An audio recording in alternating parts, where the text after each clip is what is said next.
Welcome to Hoops High, Chicago's leader in youth-produced sports broadcasting and youth media education. Hoops High is produced by high school students learning the skills of professional broadcasting. Hoops High is the flagship program of Free Spirit Media and is made possible in partnership with After School Matters, the Chicago Public Schools, and Chicago Access Network Television. We hope you enjoy the show. Hi, my name is Ronisha Johnson. I will be play-by-play for today's game. Hello, my name is Ashaya Phillips, and I will be your color commentary for today. We are here.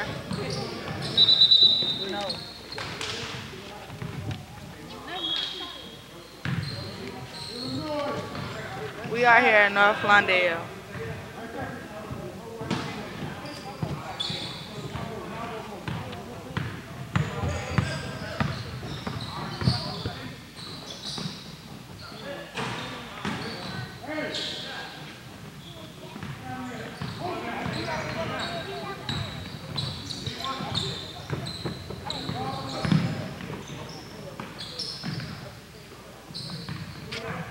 My name is Jasmine.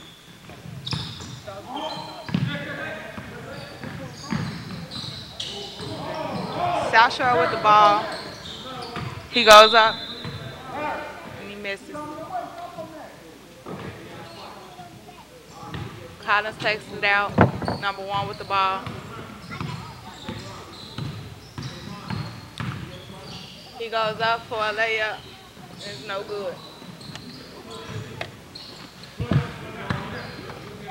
South Shore dribbles down the court.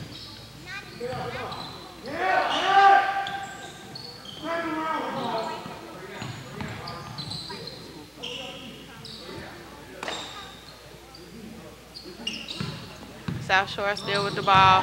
He passes it, goes up for a layup, and it's no good. South Shore with the rebound. As he dribbles through the court, it is blocked with Collins with the rebound. Hoops High is produced by high school students who are learning the skills of professional broadcasting. All of the camera work, announcing, directing, and engineering is done by students. A timeout is called.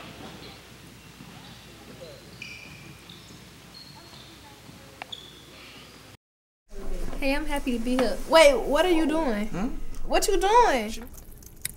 Alright, don't worry about it. I'm finna get here 'cause I'm out here lonely and stuff. What? Y'all see what he just put up on?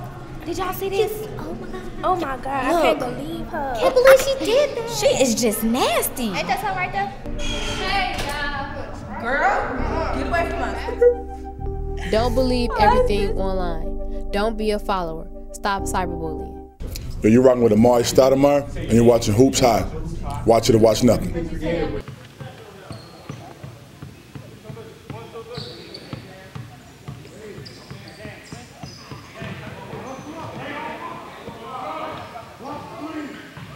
South Shore will take the ball out.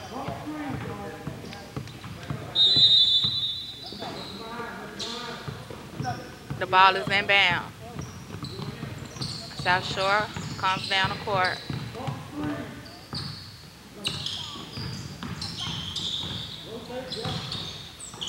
He passes it.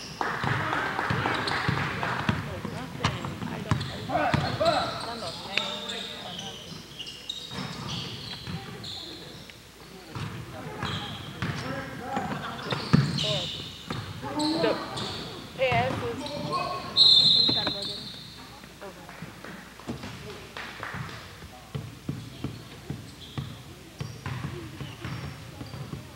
South Shore is fouled. Number 3 is at the free throw line. The first free throw is no good. He attempts his second.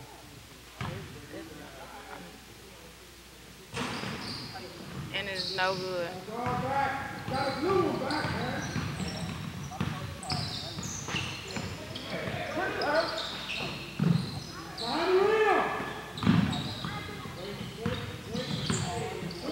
South Shore with the ball. And, ooh, nice pass.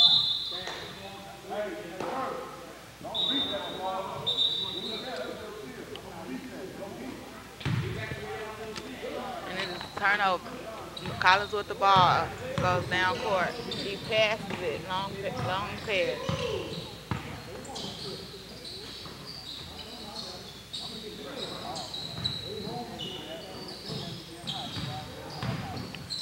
So to Shiloh, how do you think the game is going so far? It's starting at a slow pace, but they're really showing good teamwork. I agree.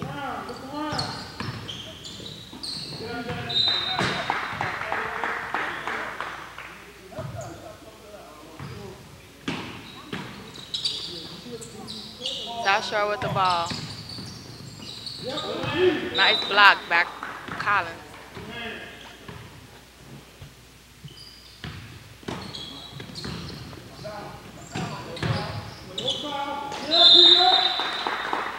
And it is a jump ball.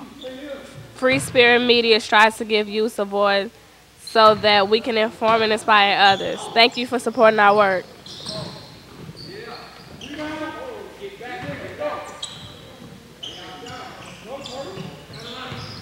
Collins has the ball.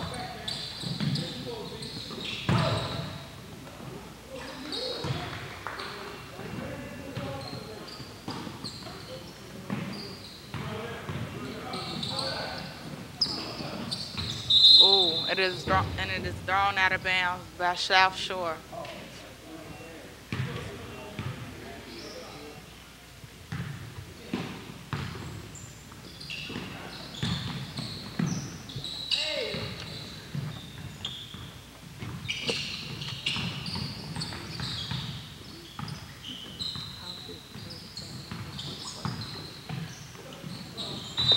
The ball is thrown again, once again, out of bounds by South Shore.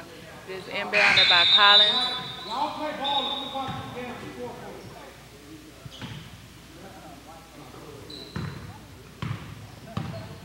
Number 3 takes it down the court. He passes it. Number 1 for a 3, and it is good. South Shore with the ball. He passes it. Number 1. Ooh, nice one. Number 5 for a 3, and it is good. Number 1 from Collins back down the court with the ball. He passes it to number 3. He passes it back to number 1.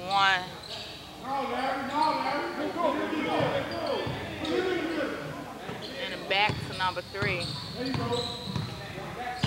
As they move through the court trying to make an open shot. Stuck. Number 1 shoots the ball and they get stuck.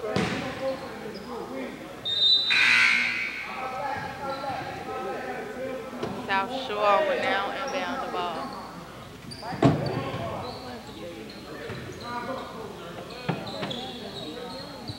Listen to your conscience. Don't let anyone pressure you into doing something that you don't want to do. Because when it's gone, you won't get it back. What's up? Boy, get back. Yeah, man, you still on game, man. What you mean? What you mean what I mean? What you mean? I went to the next level, man. No, So what you mean, no? I'm not ready for that. Tia, do not do it. You smarter than that. He do not love Do it, Tia, do it. If you do it, Tia, do it. That's not gonna happen. Why not, man? Cause it's not. I'm gonna find somebody else, man.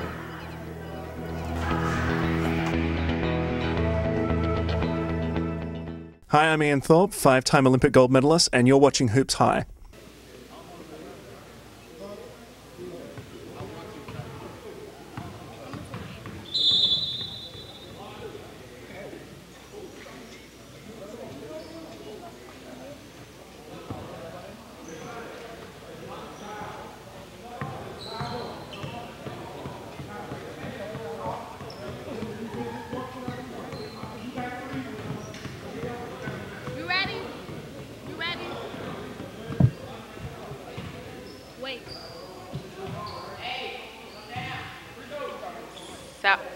Collins, number 1, takes the ball out and then it's thrown in to number 9.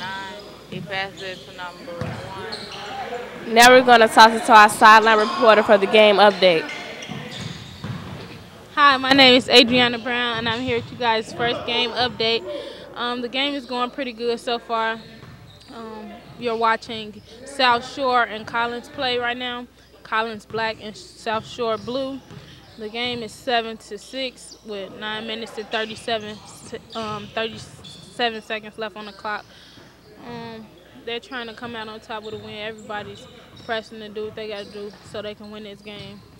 If you'd like to stay updated, please stay tuned. Thank you.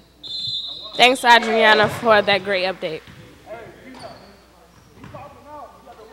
South Shore is at the line for a free throw.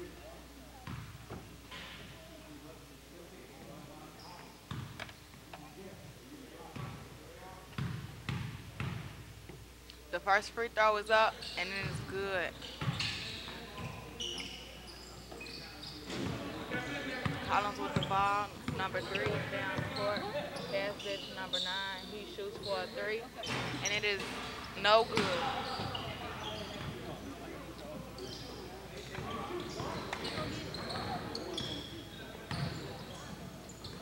Number 10, the ball is out of bounds.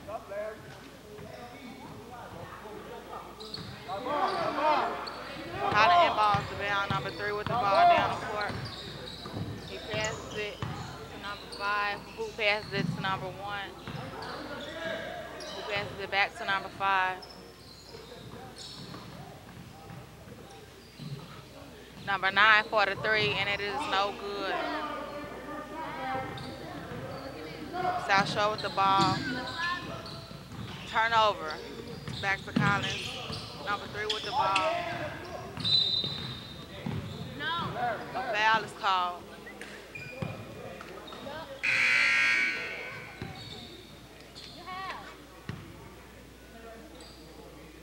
Collins inbounds the ball.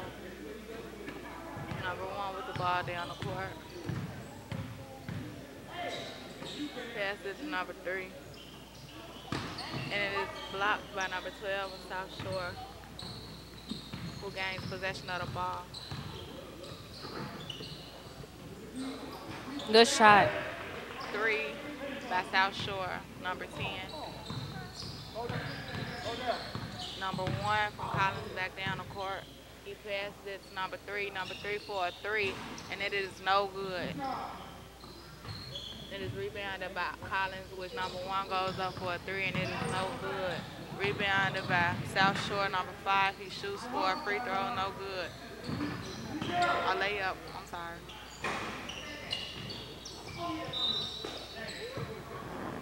Ball is thrown out of bounds by Collins. I'm sorry, South Shore. And it's inbounded by Collins, number 3. He goes down the court. Passes it to number 1.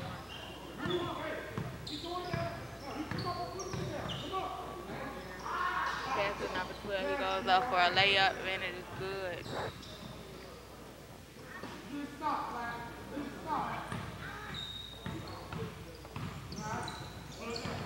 South Shore, number 5 with the ball. He passes it to number 1.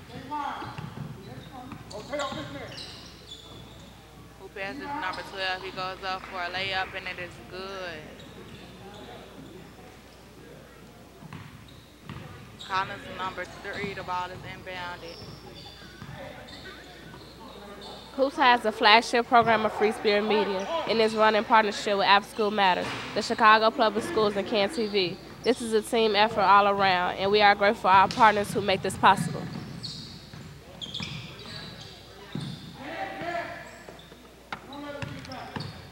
If you are just tuning in, you are watching Hoops High. We are here at Collins High School.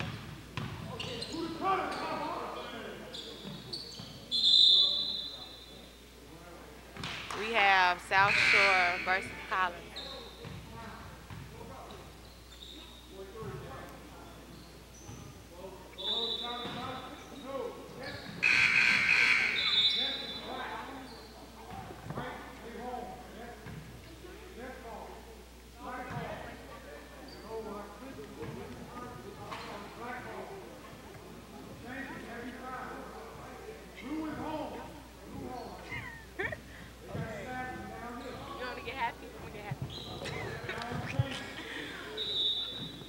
Colin inbounds the ball to number 1. So, Tasharon, what do you think the little team has to do to catch up? They have to show more teamwork, put on a fast pace, and just show each other motivation. Yeah, I agree. They've been doing a lot of ball passing and been having a lot of turnovers. They need to start working together more and putting more points on the board.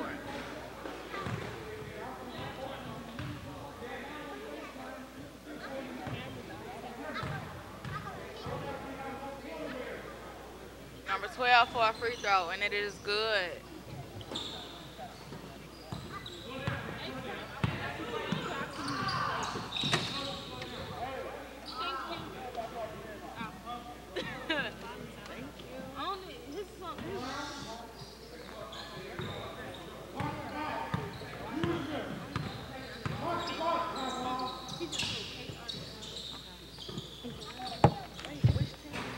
Keep up the game action in Hoops High Crew with Twitter. Just search Hoops High FSM and follow us.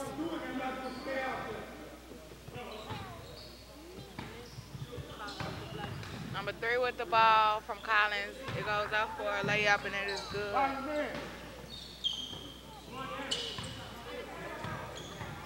Number 5 from South Shore, Cam Davis, goes down the court. He passes it to number 12, who passes it to number 1, Ari Slaughter. Ari is such a little guy. Yes, nice layup. The ball is inbounded by Collins to number 1, Kay Hill.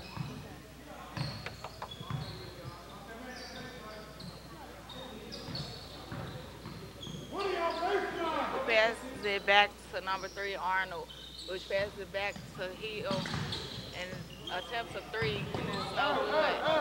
The ball is turned over to South Shore. Number 12 goes up for a layup, and it is good.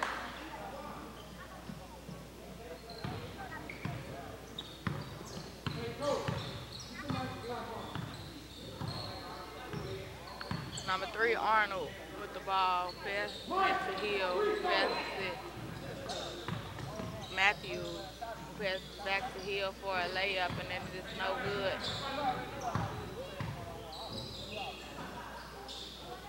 He scored. Layup made by number 3 on Collins Hill. South Shore with the ball. Number 5, Cam Davis, who passes it to Ari Slaughter, number 1. Quick turnover.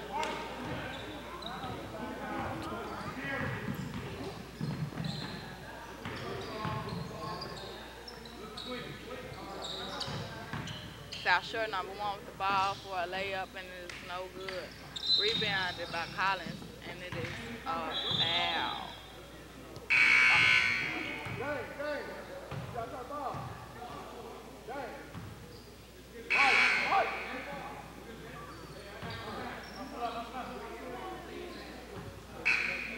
Collins inbounds the ball.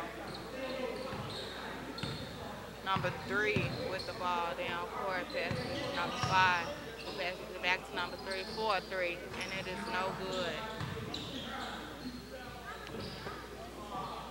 Number 1 for a 3 from Collins, and it is no good.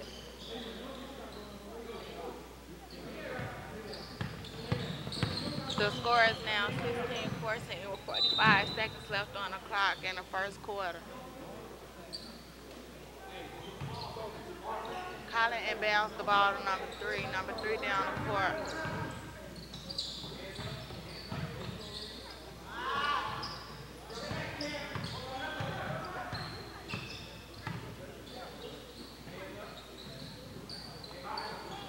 Number 9 for a shot, and it's no good.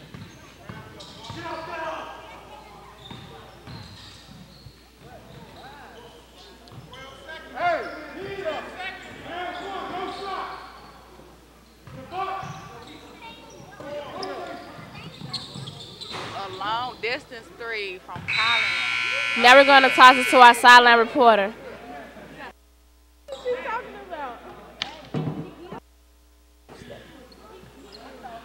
So Tasharon, how did you think the first quarter went? I think the first quarter was decent. It was good because they, at the beginning of the game, they didn't really show teamwork, but then they started bringing it together, showing more teamwork and motivation to each other. Yeah, I agree. At first they was down. Now at the end of the first quarter, they're tied up. I feel that they, at the end, both teams did show good teamwork and hard work, and they passed it and made a lot of shots. Yes, I agree. So, how do you think the second quarter will play? I think they gained more confidence, so it should play out very well. Agreed. I think they have a lot of players that are.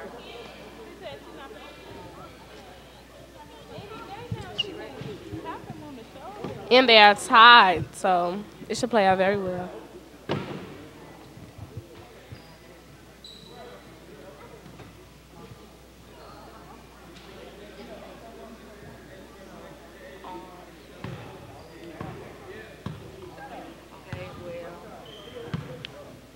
Once again, if you are just tuning in, we are here in North Lawndale with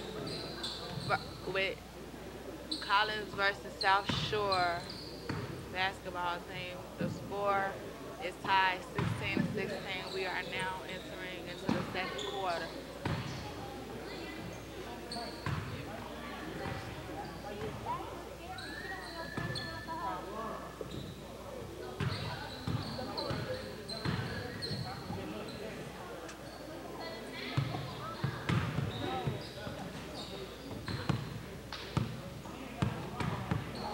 Now toss to PSA.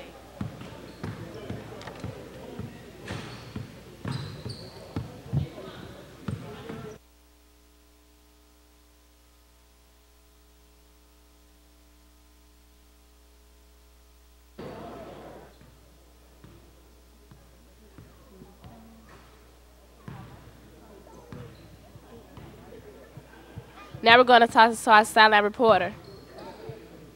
Hi, my name is Adriana Brown. I'm your sideline reporter. I'm here with Coach Cummings, coach of South Shore team. Yes. So how do you think your team's doing out there so far? So far in the first half, the effort is there. I like what we're doing on defense. The only thing that I got a problem with, we got a few turnovers. I see before the second half you guys were up. How do you feel now that the score is tied? I don't feel it out, no way at all. Right now, it's the second half. We just got to finish the game out. All right, so we got to stick to our plan and play hard. So what do you think you guys can do to come over in the second half and, beat Collins? Just stay productive in our game plan. That's our strategy, follow our game plan. So far, we working, it's working. If we see we need to make changes, we'll make changes. But other than that, we all right. I like where we at. All right, thank you. All right, no problem.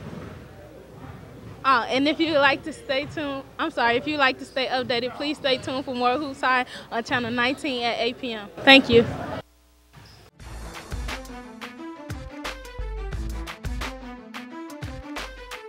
Passion, drive, diet. It doesn't matter if you're an athlete or not. Heart and bounce. Take every advantage. If you train hard, you'll not only be hard, you'll be hard to beat. You're swagging with Tony Parker. This is Ryan Archidiakono. I'm Prince Ibe. This is Nigel Williams-Goss. Take every advantage. Hi, this is Scottie Pippen, and you're watching Hoops High.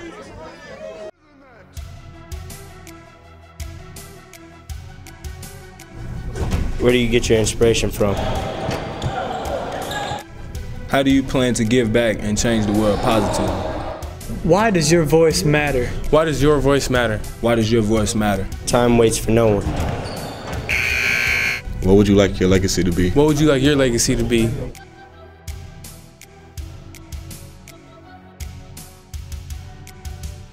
This is Derrick Rose from the Chicago Bulls, and you're watching Hoops High. We are back, and if you're just tuning in, we are here in North Lawndale, located at 1313 South Sacramento. Today we have South Shore versus Collins Um, the second quarter just started. The score is tied, 16-16. Please check out the Free Spirit Media website at www.freespiritmedia.org to learn what Free Spirit Media is all about, or check us out on YouTube. Search Free Spirit Media to view our YouTube channel. We have South Shore with the ball. Great rebound with number 1 down the court. He goes up and attempts to lay up, and it is no good. It is rebounded by number 10. I'm sorry. Turnover by number 5. Number 1 goes up for a layup, and it's no good.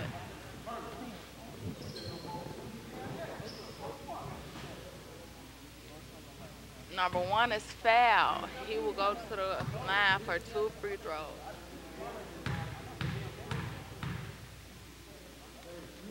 The first free throw is up, and it is good.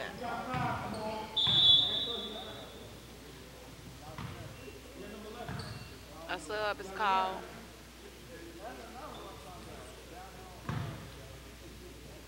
Number 1 attempts the second free throw. It is up, and it is good. South Shore number 21 inbounds the ball to number 1, who inbounds it, who throws it back to number 21, who passes it back to number 1, who moves to the court and attempts to shoot.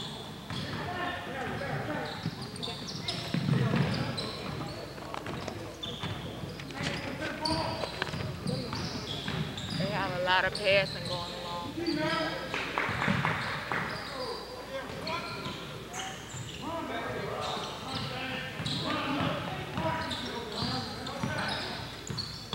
Number 1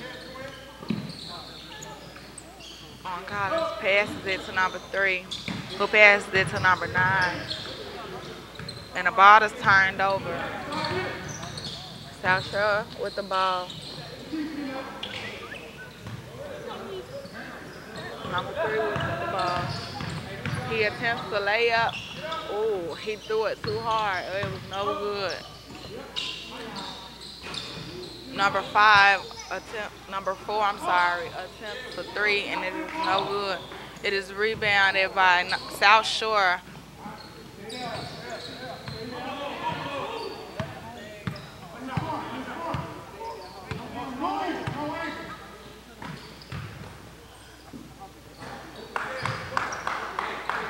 Nice 3 by number 12.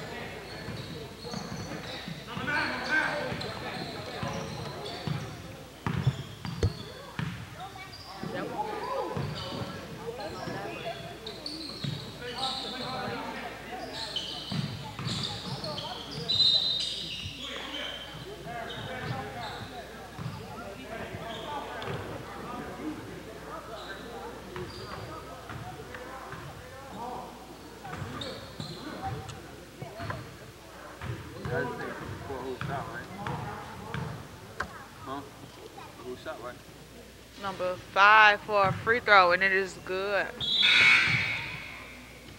Another sub is called.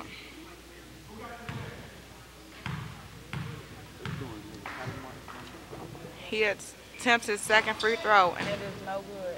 Don't forget to stay tuned for the Spirit Media news at the end of the broadcast. It comes on at 9:50 every Saturday. Learn about what's going on in Chicago and find out the latest on the most important issues with teens.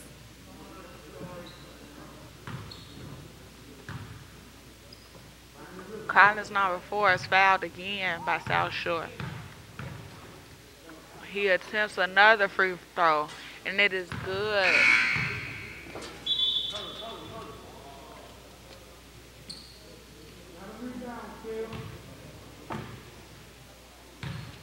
He attempts his second free throw, and it is good.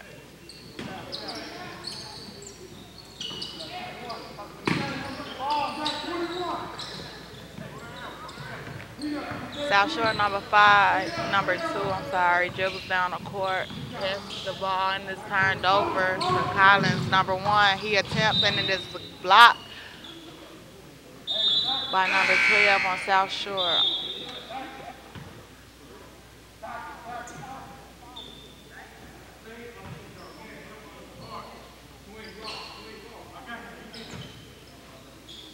The ball is inbounded by Collins, number 4.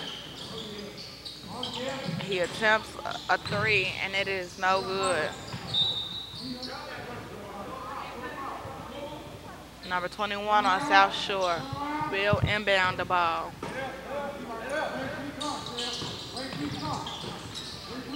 Number 12 down the court. He passes it to number 1. Ooh, will try to maneuver through the court and make a shot. A 3, and it is no good.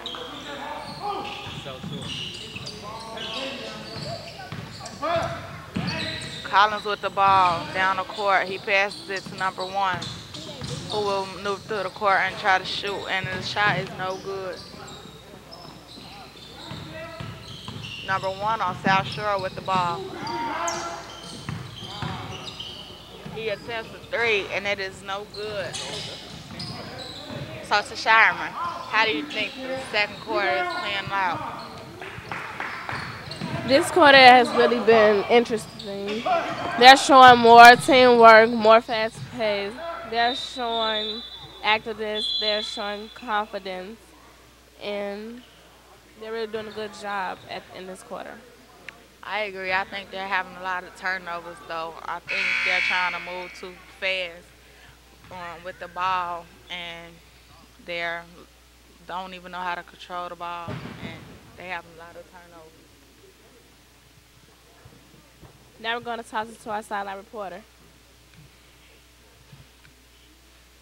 Second game update.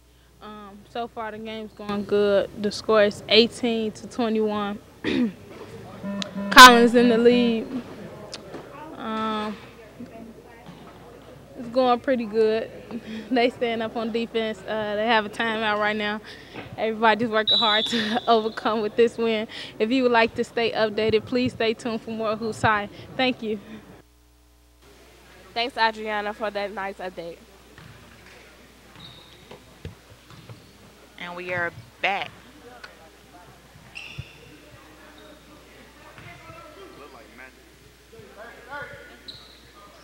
It looks like South Shore will inbound the ball.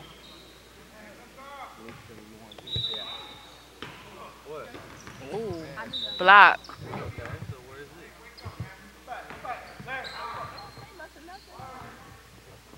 South Shore will inbound the ball once again. Number 1 with the ball.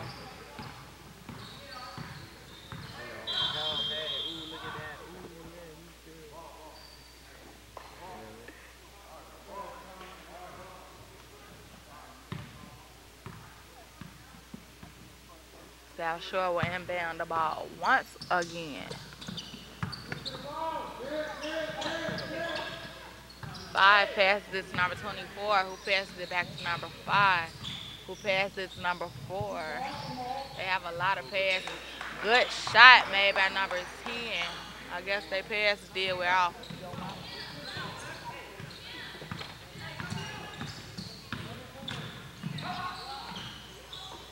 Number 1 attempts a layup, and it is no good. It is rebounded by South Shore, number 5, who goes down the court and attempts a shot, and it is no good.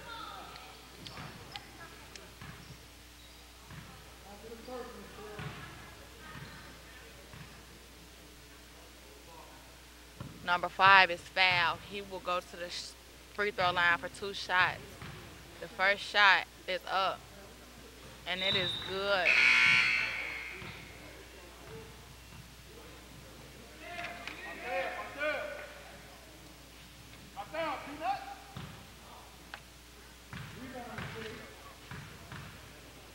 You are watching Hoops High. We are at Collins, where we have Collins playing South Shore. The score is now 22-21 with Collins in the lead.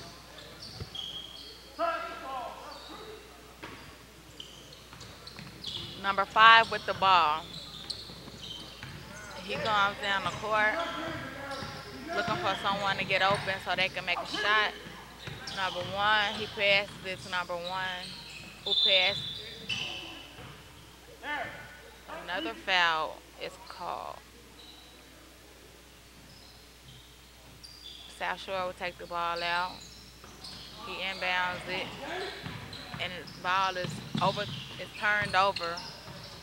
But somehow South Shore still manages to get the ball back and goes up for a layup, and it is good.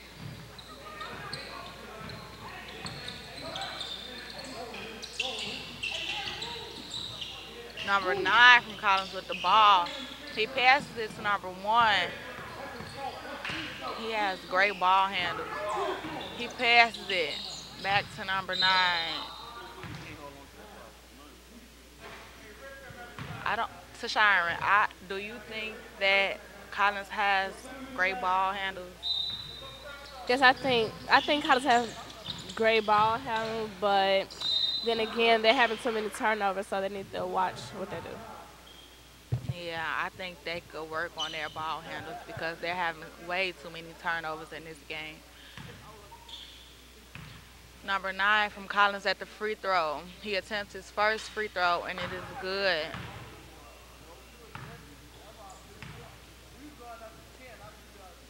He attempts his second free throw, and it is also good. Number 1 from South Shore with the ball. If you just can't seem to get enough of Hoops High, friends us on Facebook. Get to know the crew and what goes on to every Hoops High production.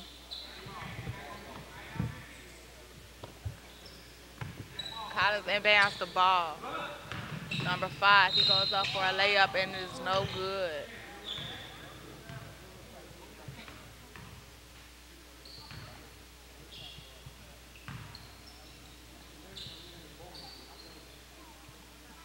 Number 5 from Collins at the line for an attempt of 2 free throws. The first one is good.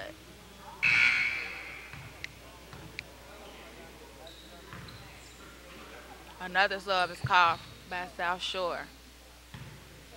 Number 5 attempts his second free throw. It is up, and it is no good. The ball is rebounded by South Shore, who turns it over to number 9 on Collins, and a foul is called on number 12.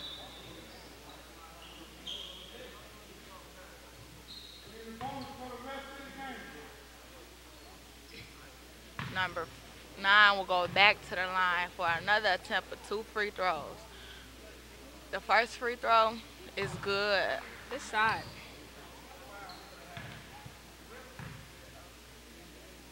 The second free throw is also good. Another good one. Not only are they having a lot of turnovers,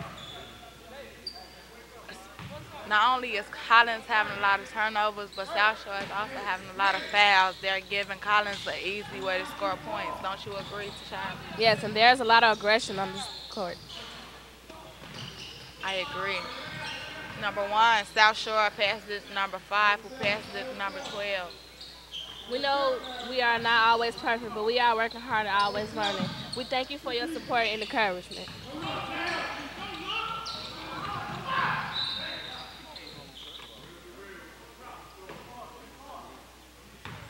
South Shore, number 21, inbounds the ball to number 1. For him to be so little, he is doing a great job on the court. I agree. He attempts a layup, and it is no good. Good block. Number 4 from Collins passes number 1 for an attempt for a 3, and it is no good. It is rebounded by number 21, who passes it back to number 1 on South Shore, who attempts another layup, and it is no good.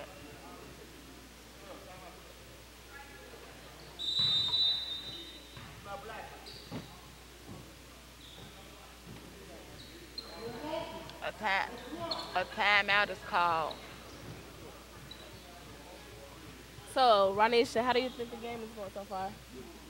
I think the game is going pretty well, although the team is down. They manage to always catch up and tie up. They don't really be down a lot of points, so it's not really hard for them to catch up. But I just think if they work harder and stop having so many turnovers and South Shore having so many fouls and giving Collins the opportunity to catch up from their free throws, I think it'll be a great and interesting game. I agree.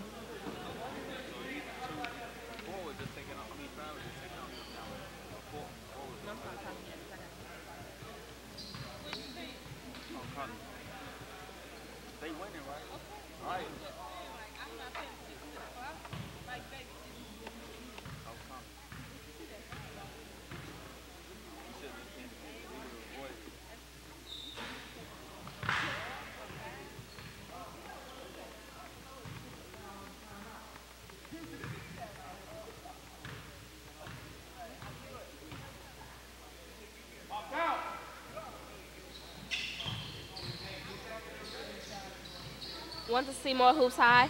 Now you can see full games on our brand new website. Go to www.hoopshigh.org to see games from the past or stream live from home or your mobile device. Number 1 from South Shore with the ball. He takes it up court. He shoots, and it is no good. He's doing a really good job. I agree. He is one of the smallest people on the court, and he's showing a lot of more effort than most people on the court.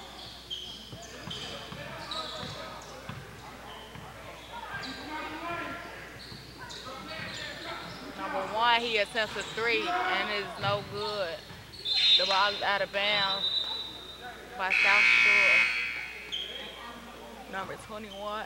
Number 4 from Collins inbounds the ball.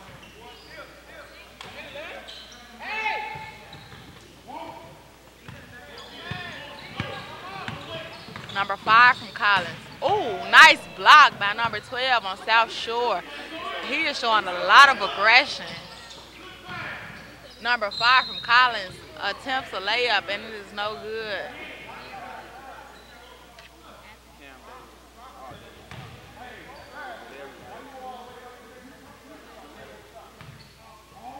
Number 5 is fouled. He is at the free throw line. The first free throw is good.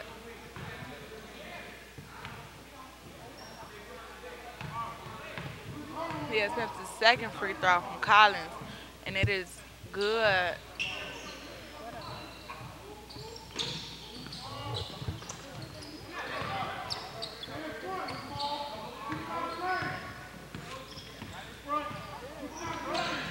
Number 1 with the ball.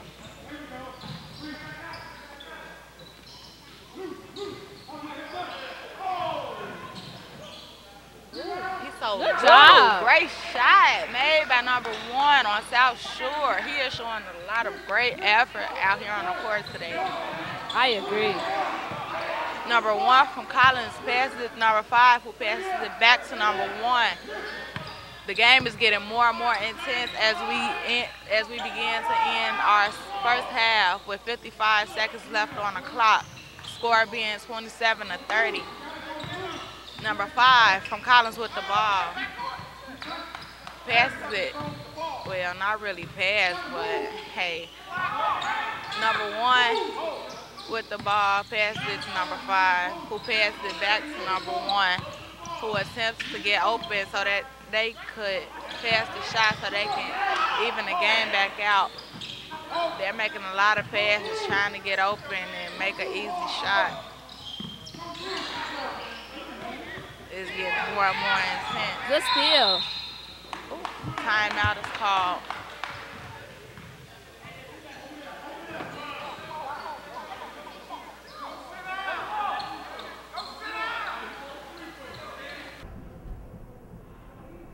Should I send this pic? Do I trust him?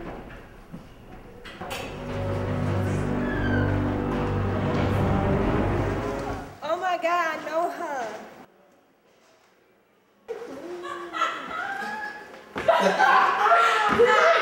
He's in your sleep.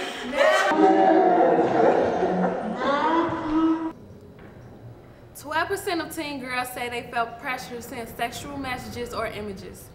Follow your inner voice. What up, y'all? This is Common, and you're watching Hoops High.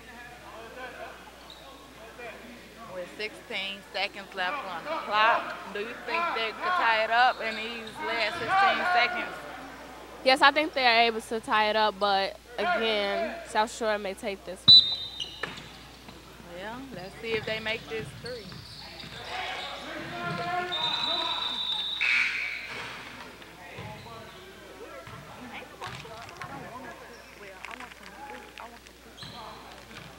I'll go get some. South Shore inbounds the ball. Number 5. Pass it to number 1. Ooh, nice block by number 4.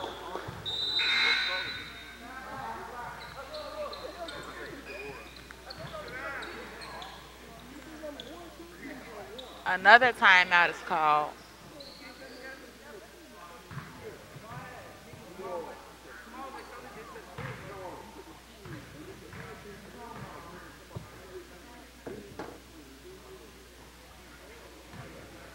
Well, we have 9 seconds left on the clock. I don't know. They can attempt a 3 and they could tie the game up. But hey.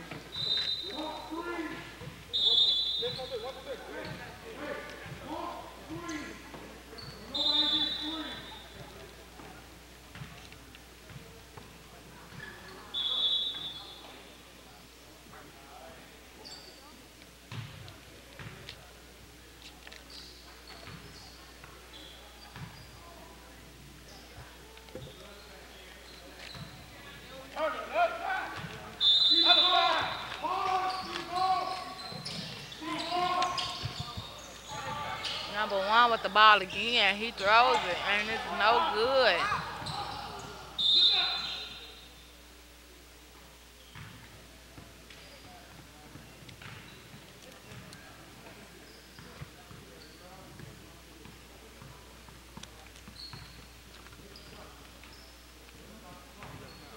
A foul is made by South Shore.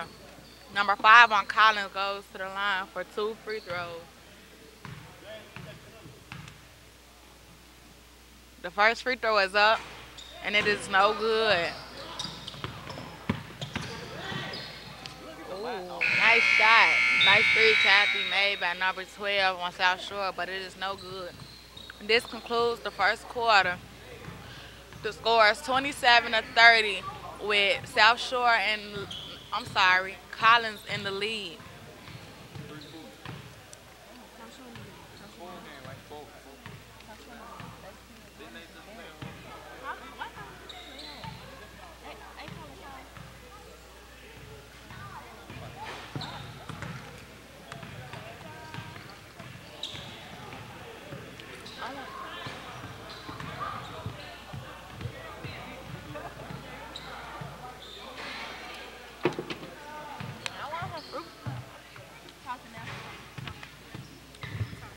Now we're going to toss it back to our sideline reporter.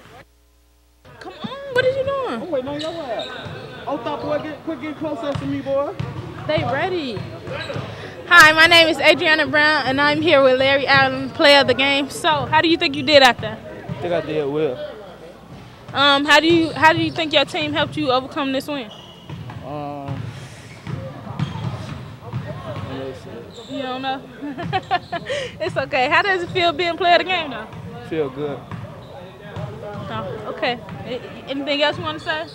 Well, congratulations on being player of the game, okay? And thank you. If you would like to stay updated for more Hoops High, please stay tuned. You can watch us on Channel 19 at 8 p.m. every Saturday. Thank you.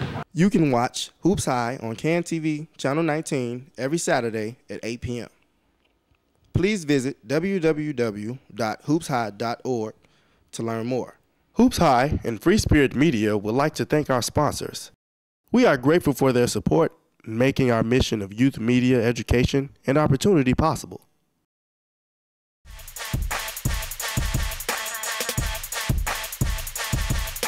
Hoops High is family, communication. Enjoy it.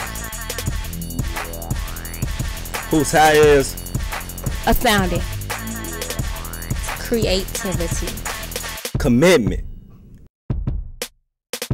Hoops High is exciting, meaningful, HoopsHIGH is technology,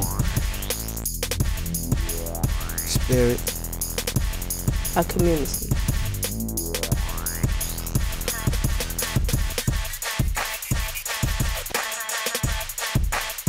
HoopsHIGH is home,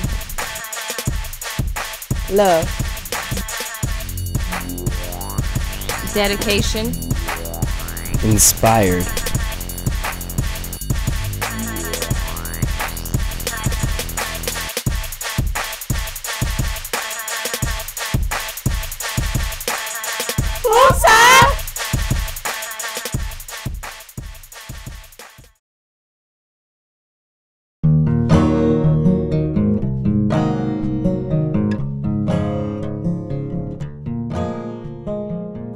If they probably never was exposed to it, they probably would have never have done it, but it's something that you see that interests people a lot. I never worked with a camera, you know, it was my first time learning about a camera, you know, zooming in, zooming out. It was a real good experience for me, you know. I think it changed a lot in me too. It changed how I think, and it changed like something I like to do in life. When I get older, I want to be some type of actor.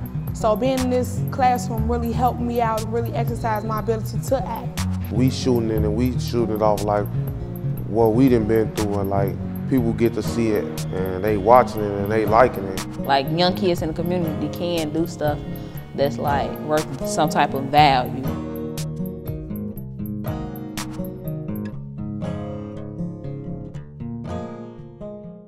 Meet Jaden, a 16-year-old from Chicago.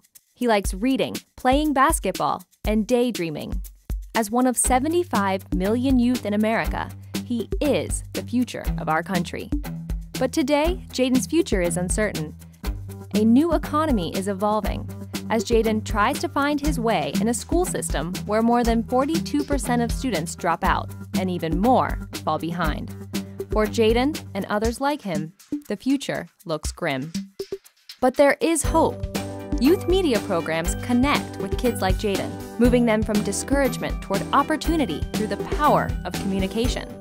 Jaden learns about journalism, technology, and culture. He spends his time engaged at school, in youth centers, and at libraries. He discovers how to observe the world around him and share his own stories. He becomes one of more than 10,000 teens involved in the Chicago Youth Voices Network, a collection of innovative programs that come together with a bold vision to reach more people like Jaden, to transform education, and to shape the health of our city.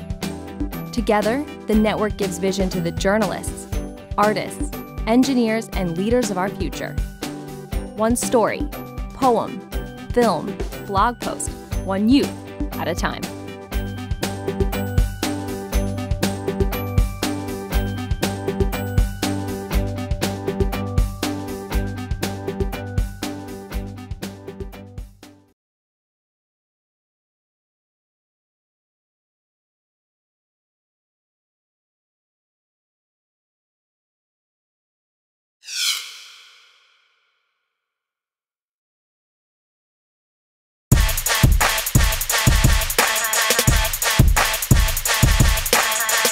Hi, I'm Tiffany Moore. And I'm Michael Ingram. And this is your HoopsHIGH halftime show.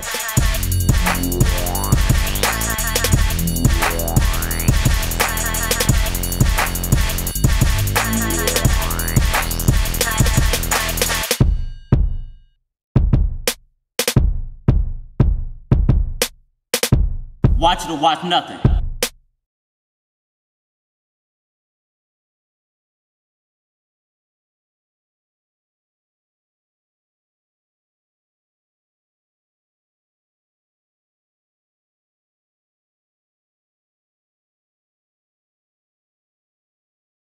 I strongly believe that the hip-hop culture affects many people. And music is one of those things that people take super personally. It doesn't matter what color you are, how old you are, or where you're from. Everybody watching these videos and they feel like this is them, this is a portrayal of them. So when they see these images, they think it's okay.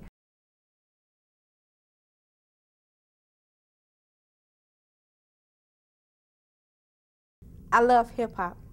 I grew up listening to hip-hop artists such as Lil Wayne, Ludacris, Lil Kim, Trina, Missy Elliott, Eve, and Lauryn Hill. I still party, dance, and listen to the music. But as a young woman, I get confused because I listen to the lyrics and watch the videos that hip-hop entertainers present. Women are being disrespected and degraded by men. But I also see women doing it to each other and participating in the representation.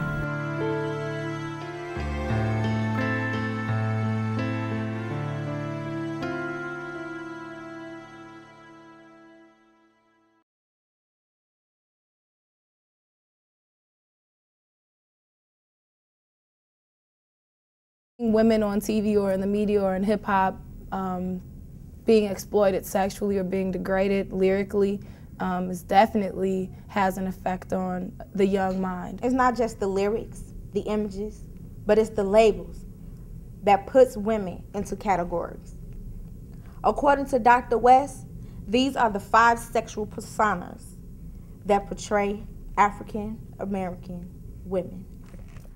17, 18, 16, those are important ages where we're easily, we're sponges. And I'm 20 years old and I'm still easily influenced by things.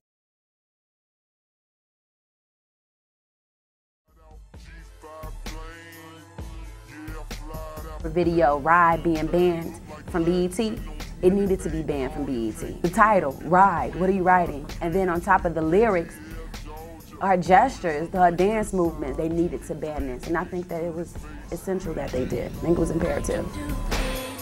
I can do it wrong. I can do it whenever or however you want. I can do it up and down. I can do circles. To him, I'm a gymnast. This can miss my circus. I find it interesting that they would ban that video from Sierra, but then run Tip Drill by Nelly.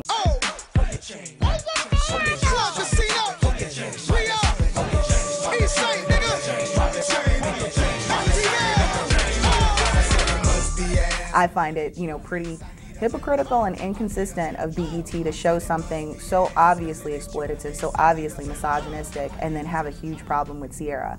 I have no problem with standards. I have a problem with standards when they're not applied equally. Even though slavery ended in 1865, it still has an impact on people. Sexism, which includes the exploitation of women. The hip-hop videos that we watch, we see men having the more dominant role, and women of color are used and seen as sexual objects. We have to get to a point as a country where we have to start recognizing that, like, slavery has had an impact on every single person who lives here. Black, white, whatever. It just had. The legacy of slavery and why it was so effective, not just physically, but psychologically. A big part of that was using sexism as a tool to weaken Black people. To me, it's like a trickle-down theory. If white folks are making Black men feel weak, then a lot of times Black men feel like it's their job to make us feel weak. Sarah Bartman was a slave in 1810. She was considered an anthropological freak and was put on display as a sexual curiosity all over England and France. It gave Europeans ideas about Black female sexuality.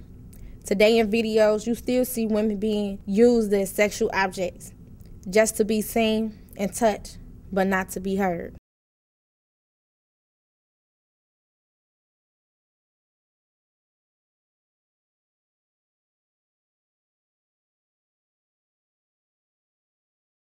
I think their role is to compete with the boys. The powerful role that women do have in hip-hop is not being fulfilled right now. There's kind of a void right now for that, because most women that you do see in hip-hop right now are trying to portray the masculine image. So it's kind of doesn't make sense to me. I think that women should just be women in hip-hop. Generally in hip-hop, the female role is the same as it is in life for most people. The temptress, they are a lot of times the ruin of many things.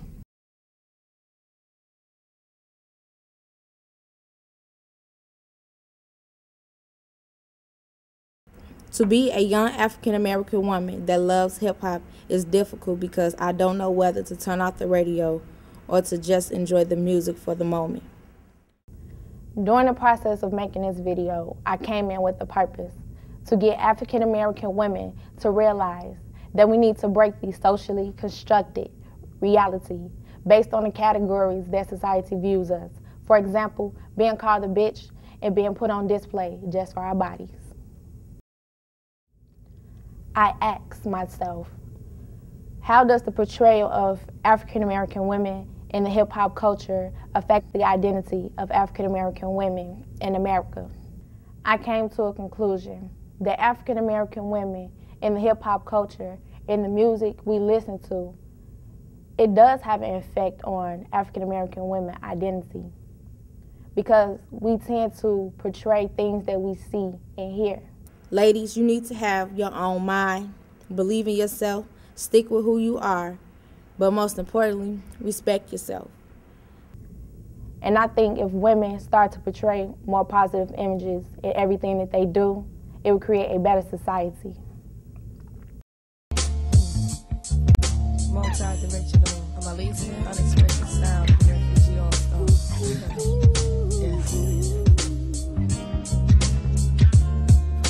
The sweetest thing I've ever known was like the kiss on the collarbone, the soft caress of happiness, the way you walk, your style of dress. I wish I didn't get so weak. Ooh, baby, just to hear you speak makes me argue just to see how much you're in love with me. Feel like a queen, a queen.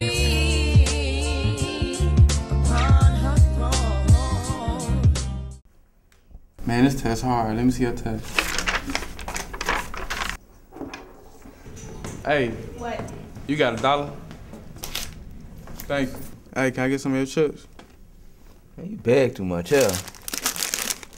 Dang, you could've saved me some more. But hey, let me see the ball. Hey man, on the real though, you gotta stop begging so much. Come on, man. I mean, you gotta be independent and not codependent. You know what? You right.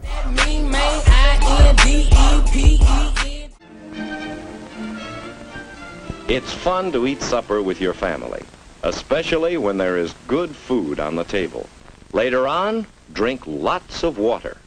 A good snack of crackers and milk at home. That's the good kind of food if you're hungry after school. And then, play. Hard play. Plenty of pep now. See what good eating habits can do for you.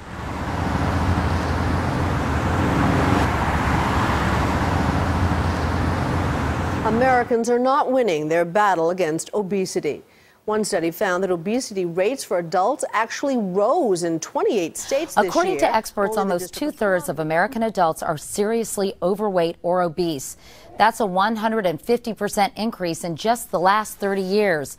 Obesity among children in children and teenagers is up from 16 to 17.1% over the past 2 years. Teenage health in 2 decades paints a worrying picture, with 1 in 4 youngsters overweight or obese. Spending $150 billion a year treating obesity-related illnesses. So we know this is a problem and there's a lot at stake. But not even her exhortations seem Michelle to get Evans' through. daughter got And one how of her does this second new and study fourth. published today? North Lawndale, currently home to about 36,000 residents. In the 1960s, there were not nearly as many corner stores, fast food restaurants, and vacant lots. But just like technology, things change.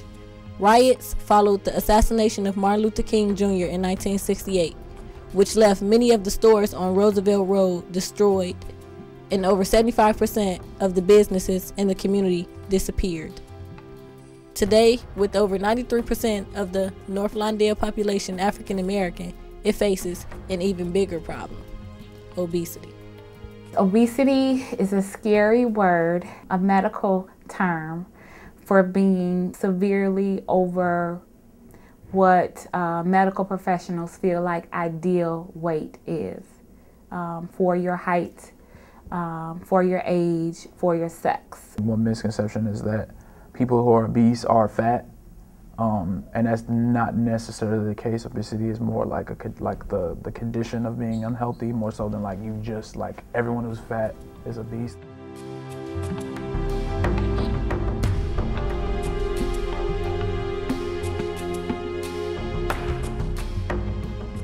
There are many different cultural perceptions of obesity. So depending upon which community you go into, people will perceive different weights for different children. There are certain foods that are just associated with certain ages, and you know, Flaming Hots were not things that I ate in my community, but you can't come around here and not eat Flaming Hots, right? Well, when you talk about not having a healthy lifestyle, you know, you think about diseases. You know, you think about a lot of illnesses that people are struggling with. Obesity places people at risk for issues like diabetes, heart disease, kidney disease, high blood pressure, and on like that. If you were to ask me what do I think the #1 issue is from a healthcare perspective in our community, my answer is obesity. It's being overweight.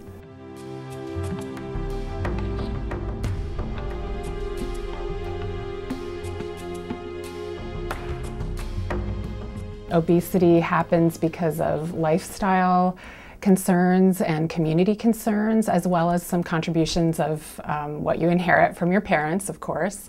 And it often involves a lot of behavior change, and change is hard for people.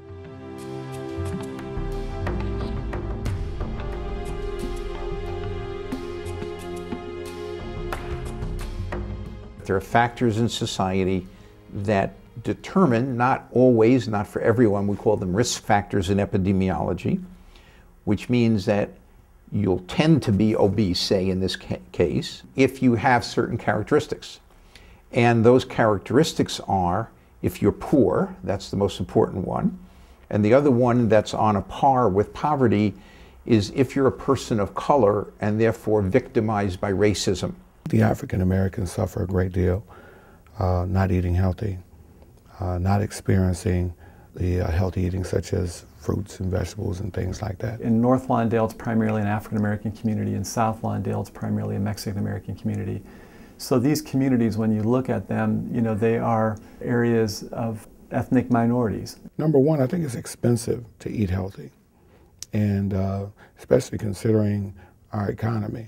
It's just very difficult for people, parents, to invest that kind of money in things that they don't find as important. If you can go to, you know, McDonald's and like, you know, buy the whole menu for like $5. For a family that, you know, doesn't have a lot of money to spend on a meal every day, they might not even look for another alternative because it's like, I know that's cheap. You know, I know I can go to McDonald's and get whatever for, you know, this amount of money.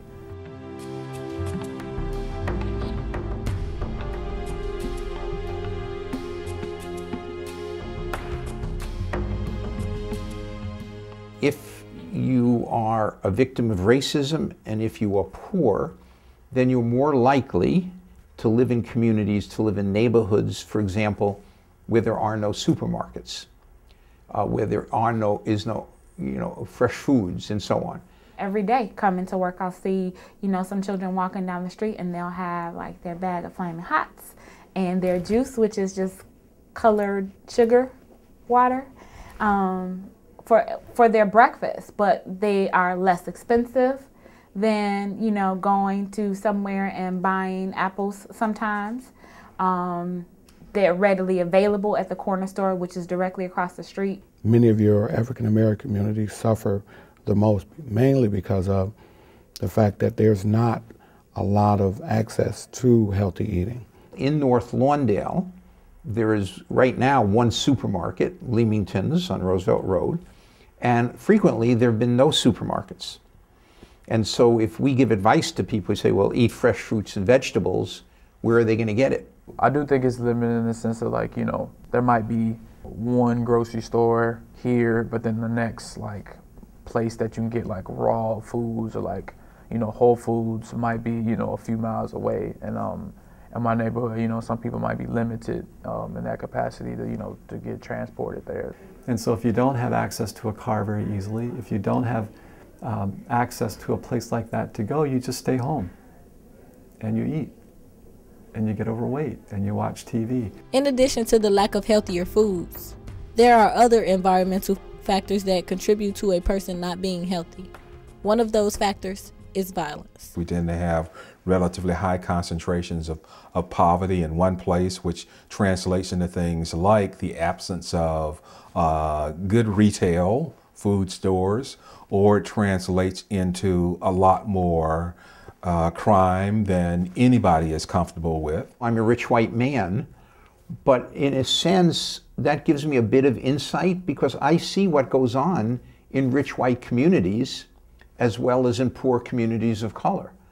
And there's whole lots of stuff that society makes easy to go on in poor communities of color that in a million years would never happen in rich white communities. Talking to a lot of parents who are in my program are concerned about safety issues. So they don't want their children out riding bikes. They don't want their children out running around just kind of being a kid. If there are no parks, where do you exercise? But if there are parks and they in turn are dangerous and people don't want to go out into the parks, especially at night, or let their children into the parks because they're too dangerous, then that also is a structural issue that has to do with racism and poverty.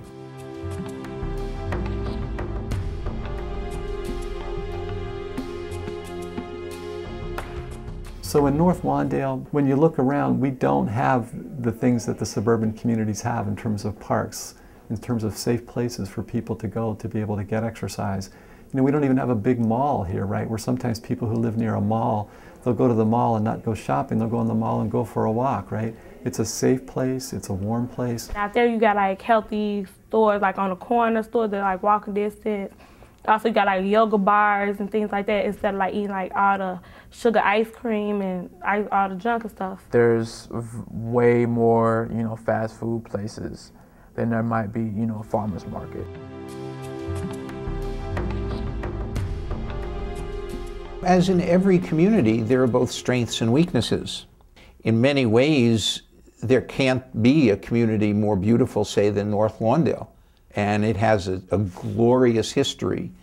At the same time, I mean, right now, North Lawndale is a very poor community and faces a lot of limitations.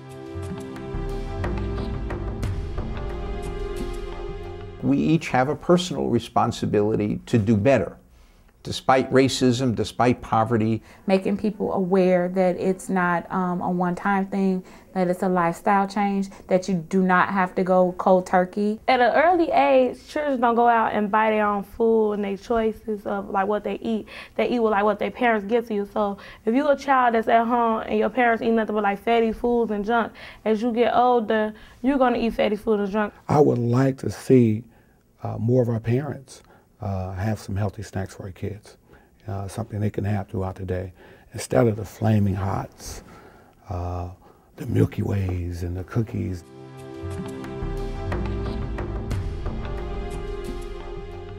Our mission is to say, no, if you provide a beautiful quality facility, people will come and they will enjoy it and they will spend money and it'll be successful. And so we create the opportunity for a patient to care for themselves, because we can't get on the treadmill with them. We can only provide the treadmill. We wanted to focus on food and give it kind of a green context. If you're not in the environment that doesn't, you know, facilitate you knowing these alternatives, then, you know, to a certain extent, you're going to be a product of your environment.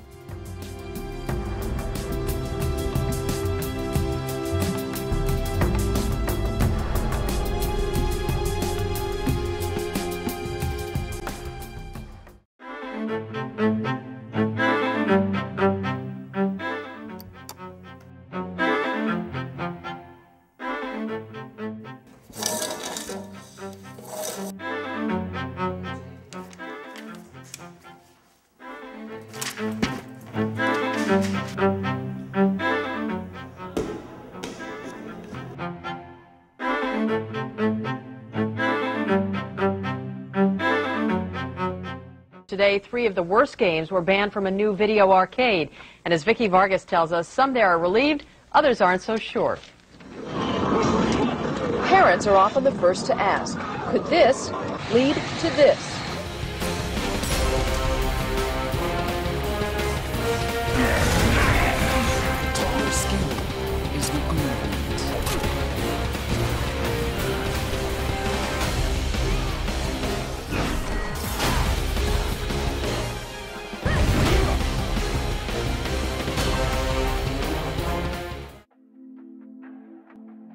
The video games you just saw are some of the games I've played since I was a child. I used to think video games affected children's behavior, including my own. Through the process of making this documentary, I realized it's not as easy as blaming video games.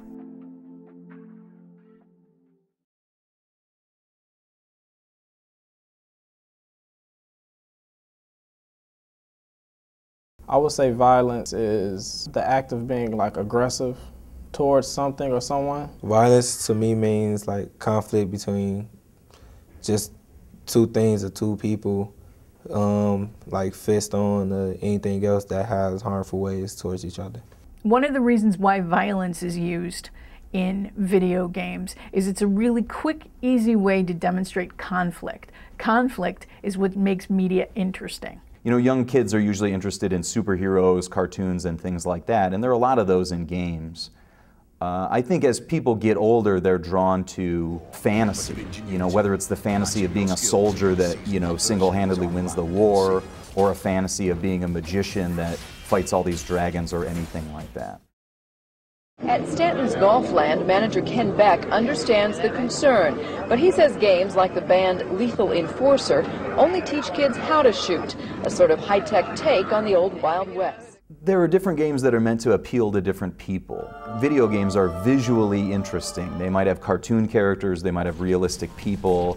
They're usually meant to be splashy. There might be explosions or like driving a car, or things that people find exciting. To me, it's enjoyable because it's not real, so it's not like it's actually happening, but you think like cool, like a game, a video game. Video designers, they can make a game or a main character on a game do anything. Video games are designed to do that. They're designed to draw people in. They're designed to be fun. And so people put a lot of energy and thought into what can we grab people with? What event can we show in the game that you say, that's really cool, you know, that's cooler than what I've seen in a movie, or, you know, playing as this guy seems really fun, or I'd want to do this, or I'd want to try that. Shut his head off. Children, they like sponges, so whatever they see, they suck in. The part of the brain that will help you as a teenager process all this and do more long-term planning and more sequencing and thinking things through, what we sometimes call executive functioning, rank ordering things and coming up with problem-solving skills. That part of your brain doesn't fully develop until you're in your 20s. It has a big impact on them because they're still learning, and they're at the stage where they learning the most. I can't imagine that a third grader playing Call of Duty wouldn't be unaffected by it because it's such graphic kinds of violence. And I think as an adult you can appreciate what the violence is for, where it fits. I don't think you understand that as a kid. And so the brain's this wonderful organ that's always growing, always responding to the environment. We refer to that as plasticity. The brain's always reacting to what it's exposed to. I mean, you can't necessarily say everybody gonna turn bad from playing video games. And some people, it depends on, it's not just the video games, it depends on your household. I say a great deal because I have a little brother, and like ever since I let him start playing Call of Duty or games like that, he always want to go around making guns like coat hangers and stuff. So I had to make him stop playing Call of Duty by breaking my own Call of Duty.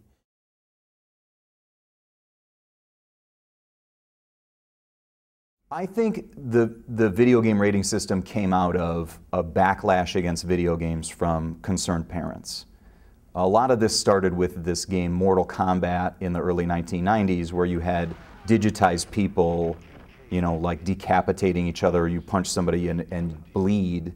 And that wasn't something that had been done in the technology. The technology wasn't good enough to do that. The ratings from the ratings board is an educational tool. Parents need to know what their kids are playing. At least the parents who are paying attention need to know what their kids are playing. And so I think that there were enough people that wrote to their congressman or wrote to whatever politician or wrote to video game companies and complained and said, what you're doing is illegal, what you're doing is hurting our children, that it caused the video game industry to add these ratings. I just think kids will imitate it, but it depends on like parental control. Like if your parent can control the child good enough not to make them want to do this in like real life. So I don't know how effective it is in terms of keeping a child away from games like that, but at least, you know, we have a body of knowledge that parents can trust, established by a group that understands that parents are looking for information and they're trying to provide that. And I think it's good that they have ratings because we have all these different kinds of games now that need this classification. We need to know that this game involves, you know, the use of alcohol or stealing cars or shooting people, whereas this game just involves playing hockey or, you know, running around a fantastic universe and collecting coins. I think that it is both the consumer's responsibility and the designer's responsibility. You don't know what's going on because you're at a young age, but you see enough to, you know, to come to a conclusion, or you see enough to go and ask somebody or go try and do this, and you actually find out what it really is. You have to know that any art you create will have some kind of impact, and you have to be willing to be responsible for the impact that you may create. You don't feel the violence the same way you would as an adult. You know, if you see somebody getting shot on TV, you should have a reaction to that because you have this empathy that you get as an adult. You see them as a person and you understand the person being injured or why that happens. I believe video games cause violence because I wanted easy answers to the violence in my community and in the media. Everything got more complicated when I learned about drones. Unmanned aerial vehicles, or UAVs, also called drones, are a controversial component of the Obama administration's efforts to fight terrorism. A drone is basically used by Army people to sit behind a control panel and be able to manage all of the aircraft from behind the screen. My favorite video game would be Call of Duty.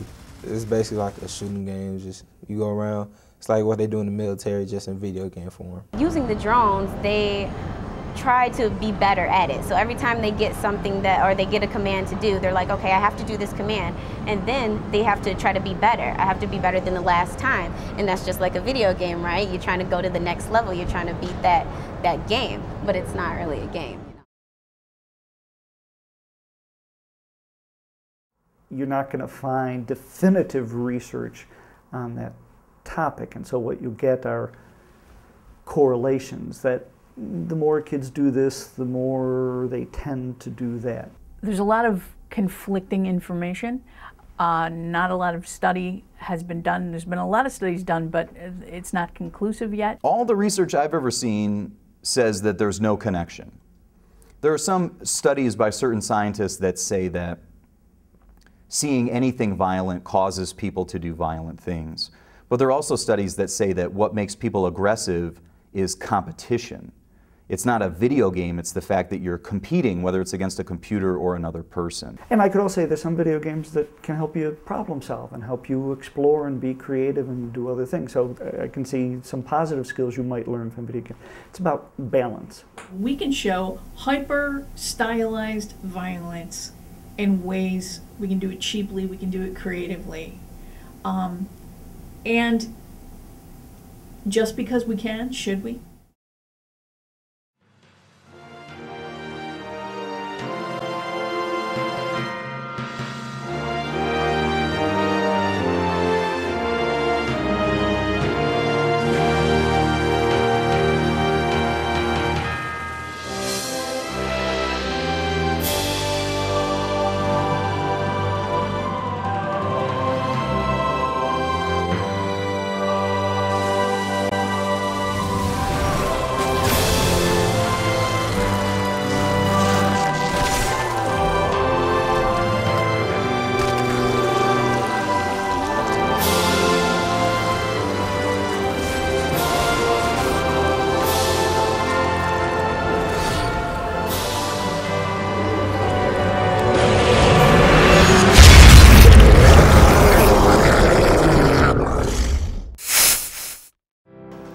I am an artist.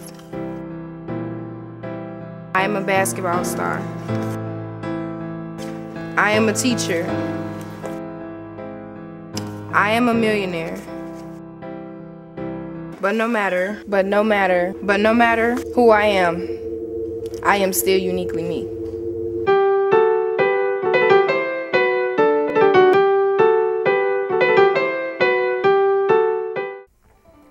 I remember watching anime when I was younger, and for me it was just all about the action. Like, I just liked the way they fought and different things like that. But now that I'm older, I start to see things and notice things, and I'm wondering, is it more than just cartoons? So my question is, like, what is anime?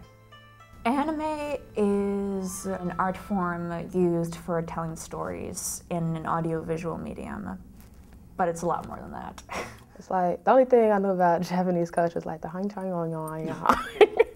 You know, like everybody joke about it, about Asian culture. So I never really like dug into it. It's very hard to sort of make a joke about anime if you don't know what you're talking about. You come off sounding really ignorant. Mhm. So you're like, oh, you like cartoons, and it's just like, aw. But then when I started watching anime, I don't know. I guess I have a lot more respect for them and their craft. Some of the inspiration came undoubtedly from American comic books, hence the wide-eyed characters. It's Betty Boop, so it's like the beginning of animation as a medium for storytelling. It started early on, like with the very beginnings of film, like Astro Boy was black and white. I was really influenced by cartoons and Japanese artists and the heavy lines and the printmaking and the very stylistic images they would make and how they influenced European artists. Anime was using a lot of Western techniques, but after years went by, anime started to progress and it started to branch off and use its own cultural identity.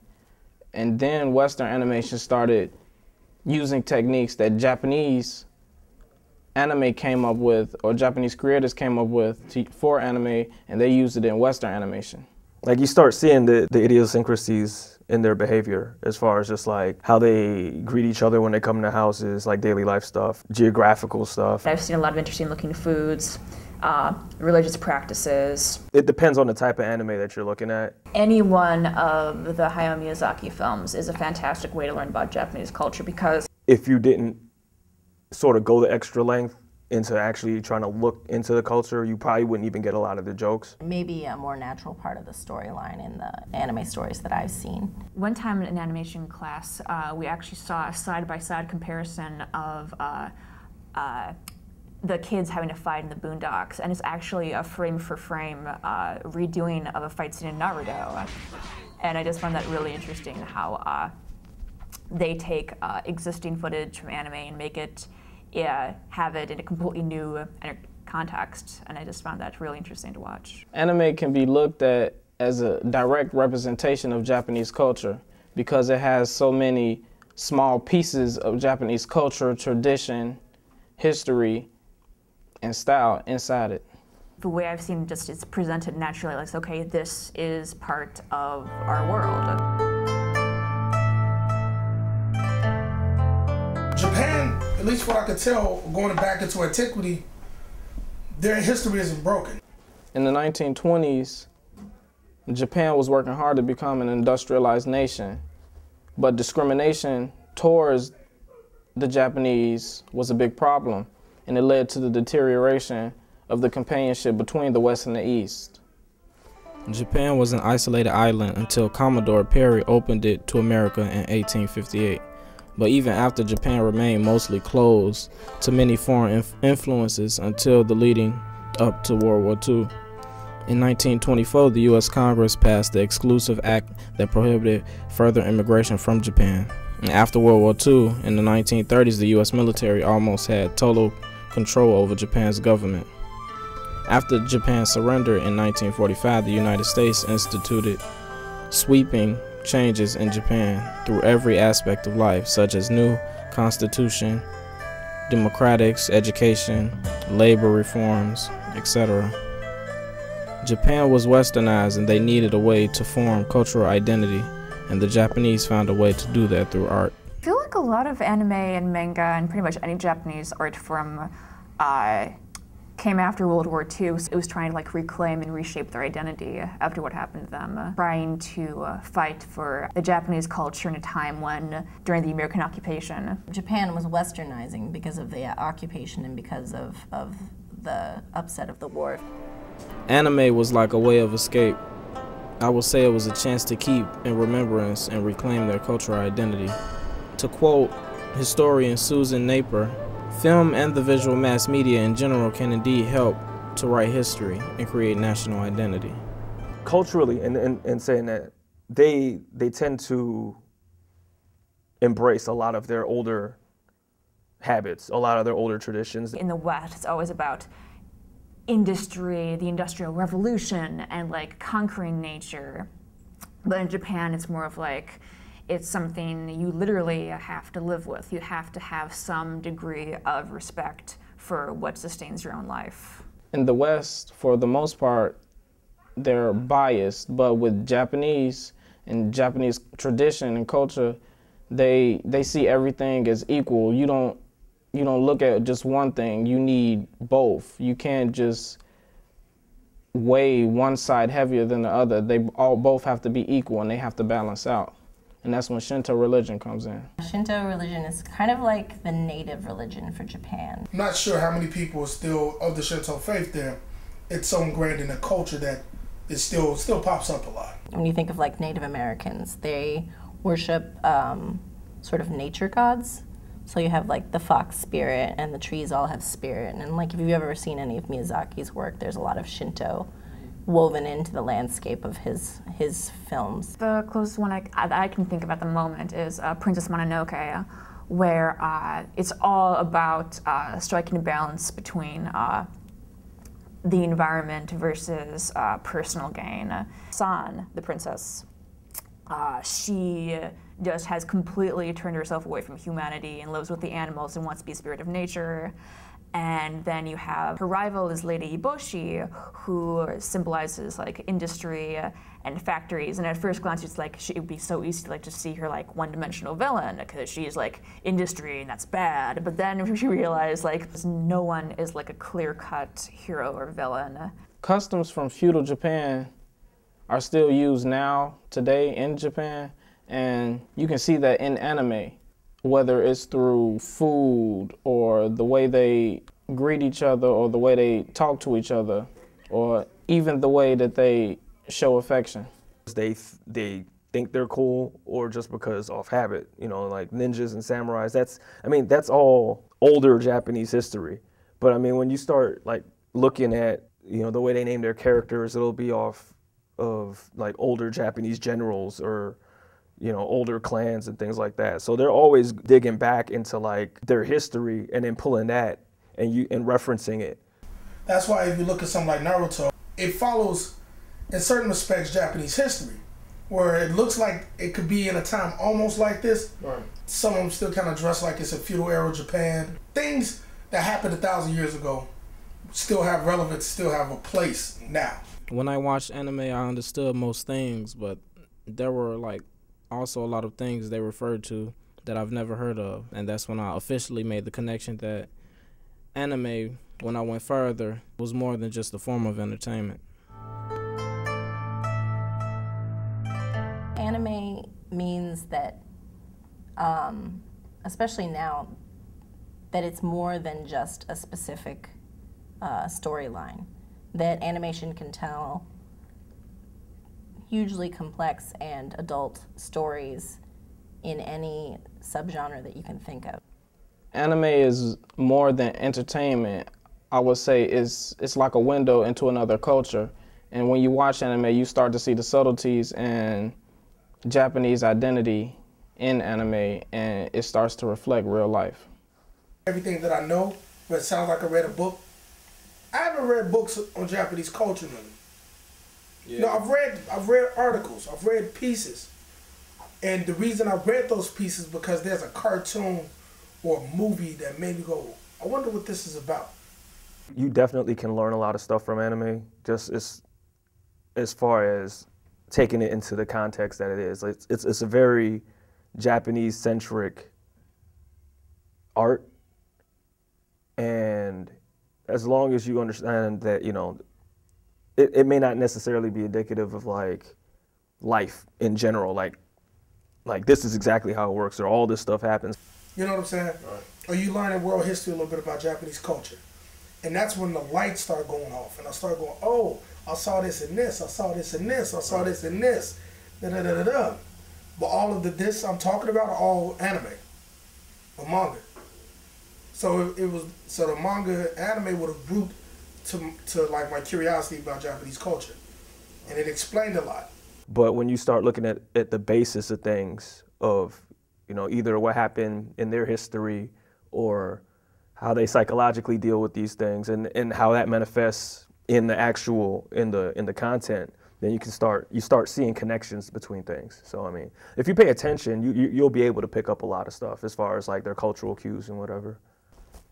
Anime refers to a lot of Japanese history, and you can see that in anime, whether it's referred to characters' names, their background, where they're from, or their homeland. How I got into it was funny because there are two stories to it. It's like, how did I get into watching this style of cartoon versus how did I get into searching for this cartoon? A lot of this I learned from Japanese anime. Right. Like a lot of this came from me watching it all, then going, okay, these things are constant.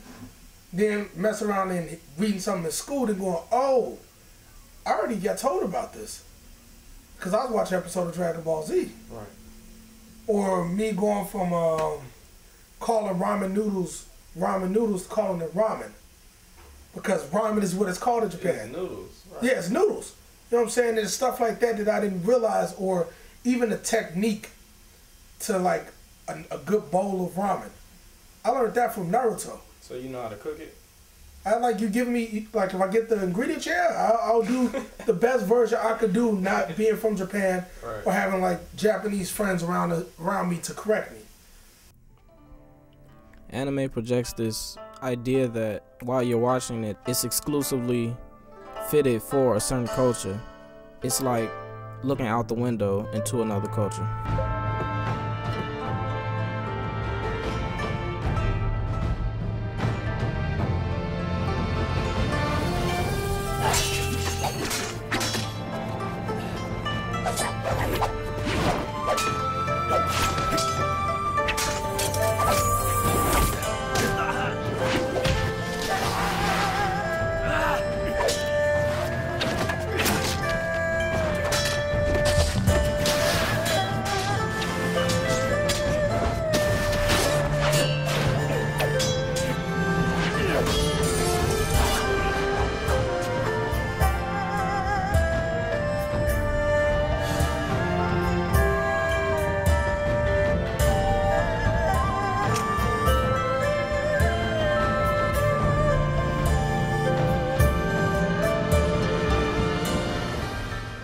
Oh my God, these books are so heavy. Could you hold that for me? Thank you. Shorty just grabbed a book. Shorty, you a goofy. Who does that? Don't nobody carry nobody. Shorty want to carry a book ass. Why they do that?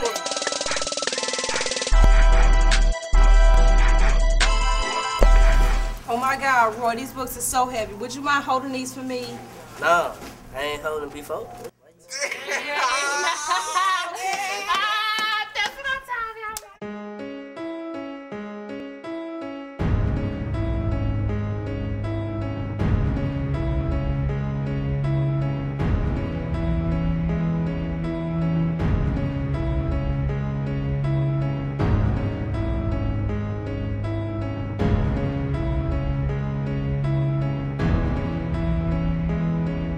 It depends what you write.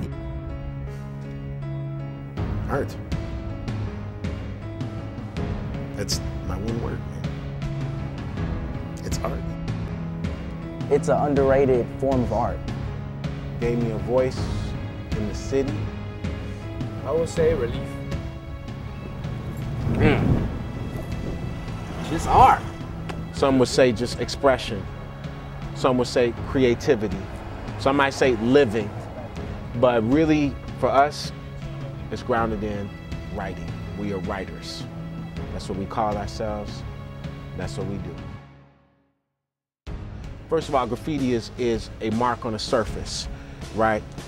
Then the urban graffiti that we have experienced in the last 50 years that came from Philadelphia and New York City and other inner city areas was a venue for young people to express themselves through vandalism, putting their names up, getting props, recognition, and fame for that.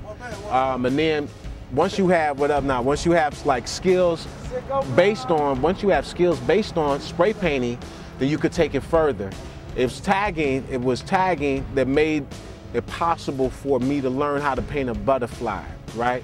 Or to be able to paint any language, because all languages are the same. They build on a line and on curves, right? So that means you could go anywhere in the world and paint if you know how to do graffiti. So back to the history of it, in Chicago, it had always been here, but in different forms. People used rollers and paintbrushes back in the day. Old school gangbangers, the OGs used to use rollers to put their names up. When graffiti came from New York, then people began to use spray paint to put their names up. And then it evolved from the tag into the wild style lettering that we know of today and the productions that we paint. You know, like when you were a kid growing up in Chicago during that time, and it's still like this today, I don't think that's changed so much. Like, you pretty much know which gang is in the neighborhood by looking at the walls. So what happened was that the gangsters were claiming neighborhoods, you know, and when New York City graffiti came about, it was all about getting out of your neighborhood. Like, you didn't want to be the guy that wrote his name all over your neighborhood. You wanted to be the guy that was writing your name all over the city. It depends what you write, you know? Like, I guess if you write like gang signs or, you know, stuff like that, it does make it look bad, but I mean, this is like drawings, it's art. I mean, look at that and look at this. It takes a lot of talent to do this. The difference between gang graffiti and art graffiti is that gang graffiti is more vandalizing, possession over territory, and it's not for any emotion into it. It's just saying, this is mine, this is who we are, you know, and it's vandalizing. You know, it has no feeling into it. It has no purpose.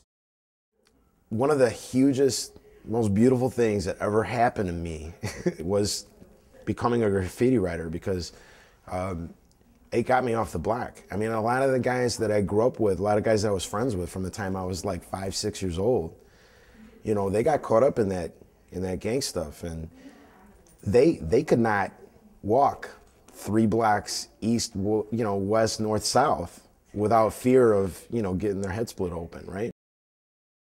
You know, our community here suffers, man, from segregation, from racist housing policies that have made it so that ownership is difficult here. So there's too many dilapidated structures around. So what should you do with that? Just leave them brown or whack or, you know, damaged? No, we want to bring some color to it. So the objective is basically to bring color to the community and beautify and transform it by painting these walls. Well, I see my man painting, it stuck out to me because, like I said, I really don't see this in my community a lot, especially from back in the days to now.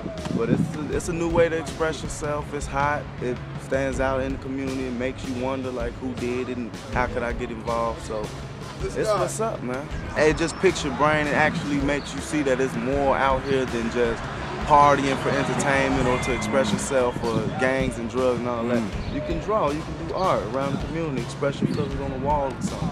When we painted this wall, we had like 15 kids for a summer program, and we painted the largest mural in the city, but it was a graffiti production. It was all real graffiti, real burners, telling the truth, like we did the police officers, a pig, and, you know, chasing after kids and stuff. That really changed how I realized, like, man, this really affects our community in a positive way, because all those kids would go by and they'd be like, I painted that, I painted that. This was my idea. This was my idea. And I was like, man, this is beautiful. I would like to do this more. I think that if you know how to do art, do graffiti, then you should do it because it's something that has to do with emotion, about how you feel, about how things are probably going in your life. Basically, if you use a dark color, that means something bad. If you use a light color, it means something good. I think art, graffiti, all that is just a fun thing to do. It doesn't matter what anybody thinks about graffiti or art. Our graffiti is more of a, this is what the world is, this is what it has come to, this is what we're doing, and this is what we want. You know, it's just someone's feelings into a canvas and just showing that the world isn't right, or just showing how their mind is going. Something that can't be said and can't be understood and just seen through one's hands. It's more like a type of expression, I would say. Yeah, like, you know, people have like certain ways of expressing themselves. We express themselves through art. So it'd be like politics and art, let's say go hand in hand, you know? It's like representing us and what we have to say. But we don't have a word, you know, they don't take our word, so might as well show them, right?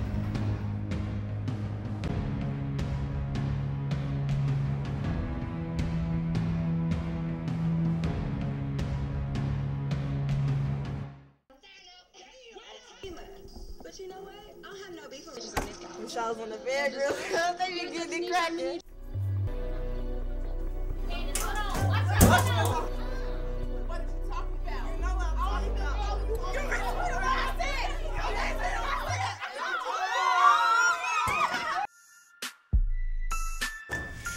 Nah, I'm too cute for that.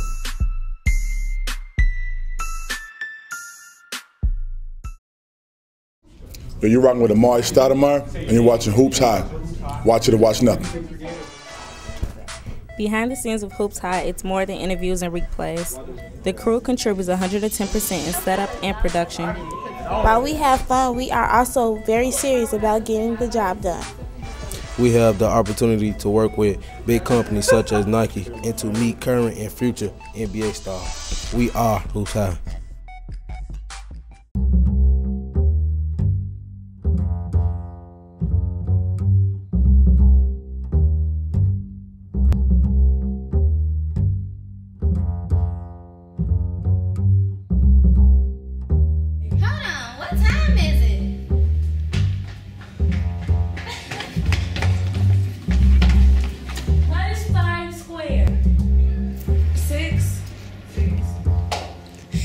No, that is incorrect.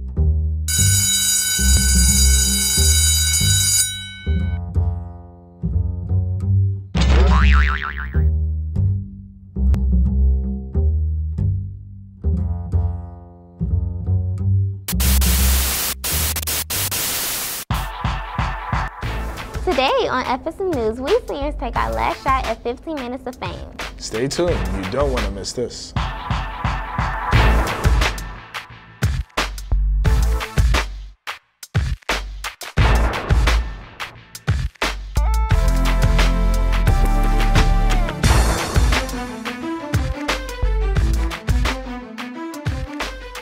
Hello and welcome to FSM News. I'm Anaja Smith. And I'm Musa Killens. We're representing the class of 2014. I would like to shout out Ayana, Brandon, Richard, who are also seniors but couldn't be here. So Anaja, how do you feel about graduating in a week? I feel good about it, but I wonder who's going to take over once we're gone. What about the apprentice crew? Let's check them out in their first ever PSA. Okay, you ready for this party, man? Yeah, boy, you already know. Get wasted, man. Of course, boy. Let's do it.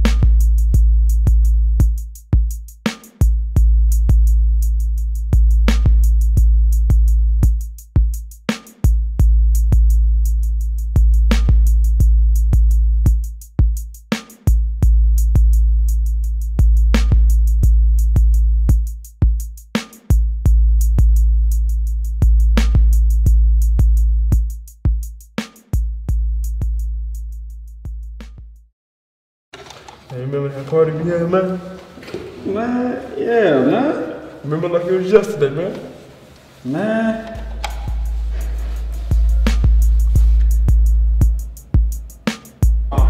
Get to thinking, stop drinking. Wow, they have a lot of potential. They remind me of how we used to be. With a little more time, they'll be even better than us. Indeed, we shall see. But in the meantime, check out another one of their PSAs. Good job, Ryan. Good job, boy.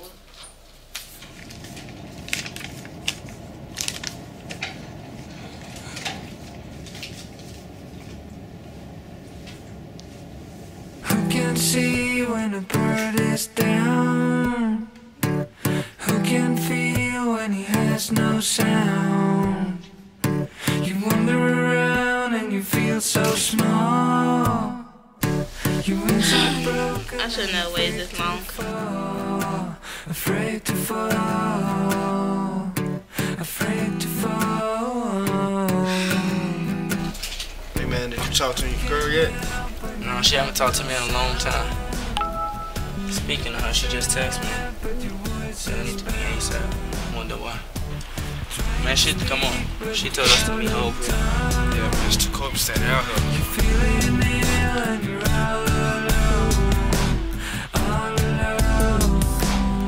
Good night, man.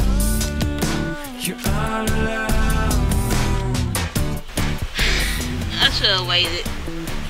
Teen pregnancy is nothing to play with. You should just wait. Wow, that had a powerful message. Yes, the Apprentice crew really got creative and used the most of their resources. Good job, guys. Yes, it was definitely an eye-opener of reality. But to shift things a little, check out an anti-violence event FSM attended. It's also a fellow senior Brandon Watkins' last news story. Here. And for me, my biggest advice for any kid here is look for support, find someone to be there for you because it's hard to go at it alone. At Collins High School in the Lawndale neighborhood, You Can Tell is a care carnival where kids learn how to deal with violence, bullying, and other tragedies. Today we're having our Carnival of Caring, and the carnival is really an event for young people and for adults. It's a community expo as well as a carnival. The theme for today is breaking the chains of violence, and we really want to address the violence that's going on in our schools and our communities and come up with some solutions and strategies that we can utilize in our school to address those issues and become a safer community. UCAN is a social service agency that serves more than 13,000 youth in Illinois. We have a school-based counseling team through our 360 Schools programs that does bullying workshops. Renee Johnson, that's my mentor. I started with her when I turned like 12, and ever since then I have been different. Like, I don't fight as much as I used to. I still fight, you know, but I don't do it like as much as I used to.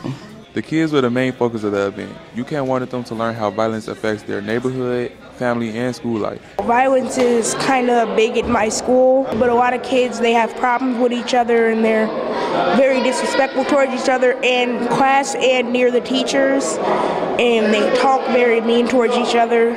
And I think that's sort of just from the sort of community that they grew up in because of the way that they talk and the way that they act in class. What did you all learn today during the program? I learned that it is not good to bully people. It is not good to use violence. That fighting is never the answer. Today is supposed to be a day of fun and activity for the kids, but you can't also want them to understand the reality of violence and how to help others and become people leaders. You know, it helps out with young people who need to develop and become leaders, you know, and being in environments like this really kind of forces young people to kind of get exposed to different facets of life. The event hosts hope to inspire children to make positive choices in their life and become better people. What do you want to do today? What's the first thing you want to go do? Help somebody. Reporting for FSM News, I'm Brandon Watkins. UCAN is definitely a resource that can be useful for any teen going through any personal issues. I couldn't agree more. If you all know anyone out there who's going through bullying or violence, you can call them at 773-588-0180. They help people heal from trauma and even help prevent violence. Speaking of that, check out the Apprentice Crew's last PSA. Pick up my stuff. Pick up.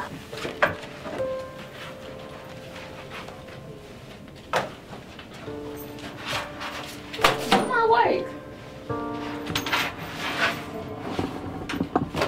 Yeah, I like it.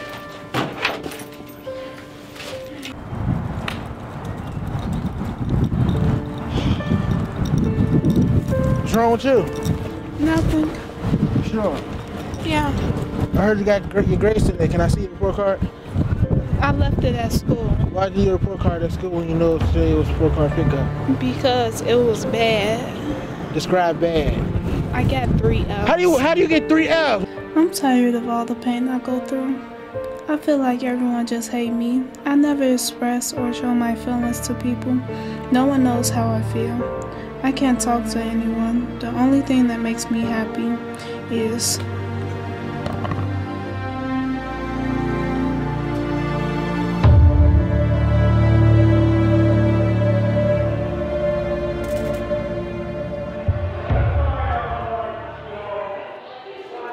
Hello, Mrs. Jones. I am Dr. Howell. I am a social worker here. Thanks for coming to see me. A teacher recommended that I come see you. I noticed some scratches on your arm. You want to come talk about that? yes. Come step in the office. Suicide is not the answer. Get help. Every year, people from all over the city of Chicago are invited to see how extraordinary the teens of After School Matters truly are. That's right, we're here at the ASM Showcase. I'm a house tag, so my program is, doing that showcase tonight. This is like very fun, and it's like making your own jewelry, and you experience a lot of it. Adults are proud to see the talented teens and celebrate all that they have learned from the different programs. There are teens selling things, and there will be teens performing on a beautiful stage. So it gets teens to, number one, showcase themselves, but it also gets them to act as in an adult role so they can see themselves there one day. The ASM programs help teens with discovering future career choices. We bring the students together for 10 weeks, and they learn all about how to develop their oral language skills to get ready for college and careers. I've been gaining the experience of becoming a video editor, and I want to have my own video editing company in the future. Reporting for FSM News, I'm Anaja Smith. Well, that's all from the class of 2014. I want to thank FSM for all the great experiences we had here. But we owe a special shout out to Dan and Miss Teresa for their patience with us. From the bottom of our hearts, we highly thank you guys for all of your time and dedication. After we leave, you can always watch us on CAN-TV channels 19 and 27. We're even on Facebook. Just search FSM News. 3, 2, 1, that's a wrap.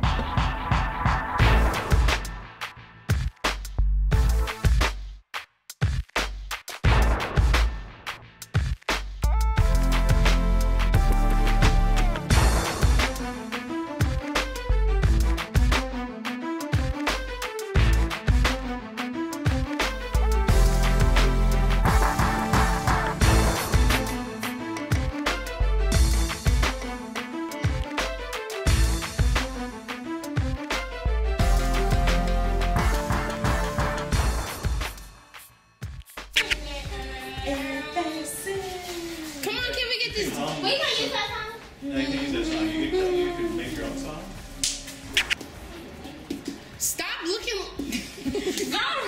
Then told me to look like I'm bored. No, you. Oh, can I draw a wash on my arm? It's a parody. Can I draw? No, it's a parody. So Oh, no, y'all making this would up. that be funny if you draw a wash on your arm? You look down at the tab. That was good. Your tongue is blue. Cupcakes, they are the best. Free Spirit Media cultivates diverse youth voices to transform media and society.